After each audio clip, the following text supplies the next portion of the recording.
Selamat pagi, selamat siang, selamat sore, selamat malam semuanya. Perkenalkan kami dari kelompok 11 akan menjelaskan mengenai pemanfaatan tanaman pegagan untuk pengobatan demensia. Ada 6 topik yang akan kami bahas pada video kali ini. Yang pertama adalah penjelasan mengenai pegagan, yang kedua adalah senyawa yang terkandung dalam tanaman pegagan, yang ketiga adalah metode ekstraksi pegagan, yang keempat adalah peran dalam penyakit, yang kelima adalah cara kerja senyawa untuk anti demensia, yang keenam adalah kesimpulan.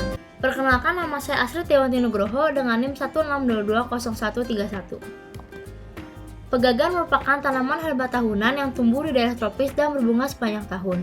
Pegagan merupakan tumbuhan tropis dengan daerah penyebaran cukup luas, dari dataran rendah sampai dataran tinggi hingga 2.500 meter di atas permukaan laut. Pegagan dapat ditemukan di daerah perkebunan, ladang, tepi jalan, pematang sawah, ataupun di ladang yang agak basah. Tanaman pegagan termasuk dalam 50 jenis tanaman obat utama. Kebutuhan Simplicia pegagan untuk industri jamu mencapai 126 ton per tahun dan berada pada urutan ke-13 dari 152 jenis Simplicia. Klasifikasi dari tanaman pegagan yaitu termasuk Kingdom Plantae, divisi Spermatophyta, Ordo Umbilates, famili Umbelliferae atau Apiaceae, genus Centella, dan dengan nama spesies Centella asiatica. Morfologinya yaitu daun tanaman pegagan termasuk daun tanaman yang tunggal, tersusun dalam sebuah roset terdiri dari 2-10 daun berbentuk lebar dan bundar. Buah tanaman pegagan berbentuk pipi, lebar, terlihat berusuk, berwarna kuning kecoklatan, lebarnya 7 mm dan tingginya 3 mm. Tanaman ini tidak memiliki batang, tetapi mempunyai rimbang pendek dan stolon yang melata dengan panjang sekitar 10-80 cm. Selanjutnya, saya Naura Zahrani Firdaus akan menjelaskan senyawa yang terkandung dalam pegagan. Pegagan mengandung terpenoid yang mampu mempercepat penyembuhan luka. Selain itu, dapat digunakan pada luka bakar karena kandungan zat aktifnya dapat meningkatkan produksi kolagen, serta menunjang pembentukan pembuluh darah dan sel kulit baru. Ekstrak tanaman pegagan juga terbukti dapat membantu pemulihan luka pasca operasi, luka robek, dan luka pada penderita diabetes. Berikut adalah struktur kimia dari terpenoid. Terpenoid, khususnya triterpenoid, merupakan kandungan utama dan senyawa paling penting dalam tanaman pegagan. Triterpenoid berfungsi meningkatkan fungsi mental dan memberi efek menenangkan. Senyawa ini juga dapat merevitalisasi pembuluh darah sehingga memperlancar peredaran darah menuju otak. Di sini dapat dilihat struktur kimia dari triterpenoid. Triterpenoid ini meliputi: yang pertama, Asiaticosida. Asiaticosida merupakan bagian dari triterpenoid yang berfungsi menguatkan sel-sel kulit dan meningkatkan perbaikannya, menstimulasi sel darah dan sistem imun, dan sebagai antibiotik alami. Selain itu, berkhasiat sebagai anti-demensia, anti-infeksi, anti-racun, penurun panas, peluruh air seni, anti-lepra, dan anti-sifilis. Juga berfungsi sebagai anti-inflamasi yang berperan dalam penyembuhan luka terbuka dan hepatoprotektor. Berikut adalah struktur kimia dari Asiaticosida. Yang kedua adalah saponin, berfungsi sebagai antimikroba atau antibakteri, antifungi, dan anti peradangan sehingga dapat menyembuhkan penyakit diare, disentri, sariawan, keputihan, serta bisul. Di sini dapat dilihat struktur kimia dari saponin. Yang ketiga yaitu Madecosida. Madecosida pada bagian daun dan tangkai pegagan berfungsi sebagai antiinflamasi sehingga efektif untuk menangani jerawat. Yang keempat ada Brahmosida, yang berfungsi memperlancar aliran darah dan merupakan protein penting bagi sel otak. Yang kelima ada asam adekasat.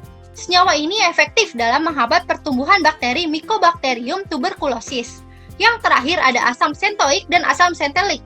Kegunaannya tidak diindikasikan, tetapi berhubungan dengan Asiaticosida.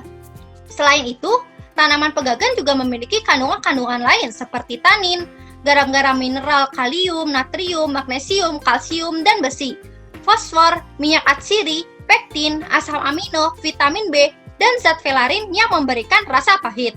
Untuk pembahasan selanjutnya akan dibahas oleh teman saya. Saya Afra Restu Putriani. Di sini saya akan menjelaskan mengenai metode ekstraksi dari pegagan.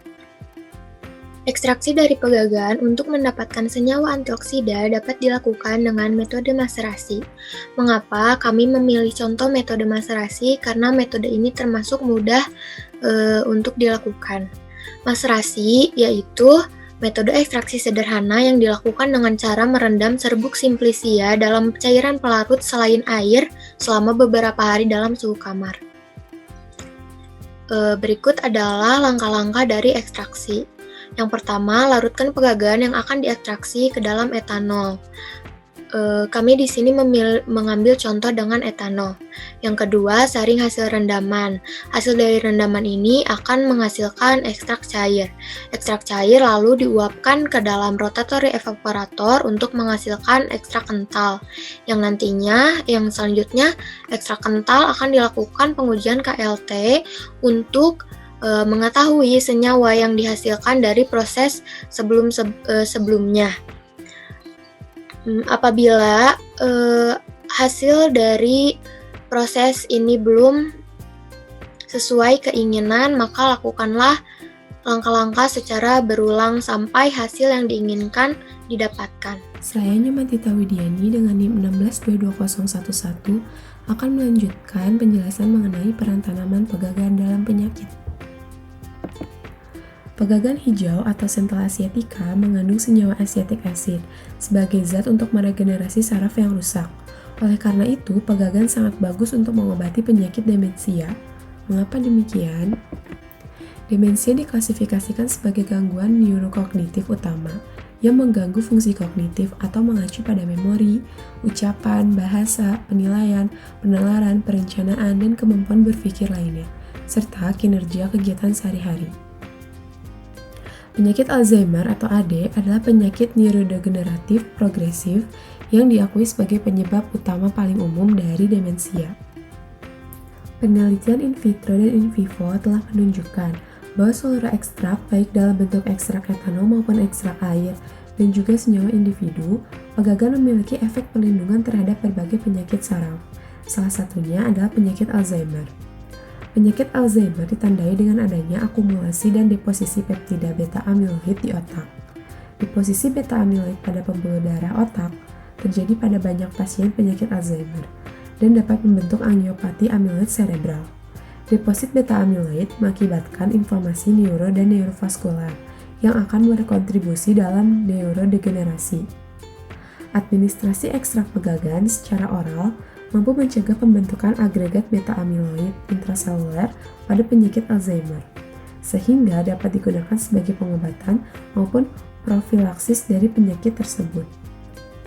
Selanjutnya akan dilanjutkan oleh rekan saya. Nama saya Rafika Tahirina Safira. Kali ini saya akan menjelaskan tentang cara kerja senyawa dalam pegagan untuk anti demensia. Seperti yang diketahui, pegagan ini bisa mengobati anti demensia. Menurut Sabara Gamua, Pereira, Fedrizizi dalam bukunya yang terbitan 2018, pegagan memiliki sifat antioksidatif yang bermanfaat untuk melemahkan stres oksidatif, antiinflamasi yang kuat, kemampuan regeneratif neuron, potensi pencegahan kerusakan neuron, efek penghambatan neurotoksisitas, sifat anti kecemasan, dan antidepresi melalui modulasi sistem GABAergic, potensi AC, dalam penghambatan dan kemampuan untuk mengurangi akumulasi plak amiloid dengan memodulasi enzim sekretase. Sifat multifungsi yang komprehensif ini menjadikan pegagan sebagai agen perlindungan saraf umum dan secara bersamaan menargetkan beberapa jalur penyakit untuk menangkap gangguan neurodegeneratif. Akan tetapi, pegagan juga memiliki efek samping, seperti sakit kepala, sakit perut, mual, kulit terasa terbakar, dan reaksi alergi. Namun, ada tips bagaimana agar efek samping dari daun pegagan ini tidak parah.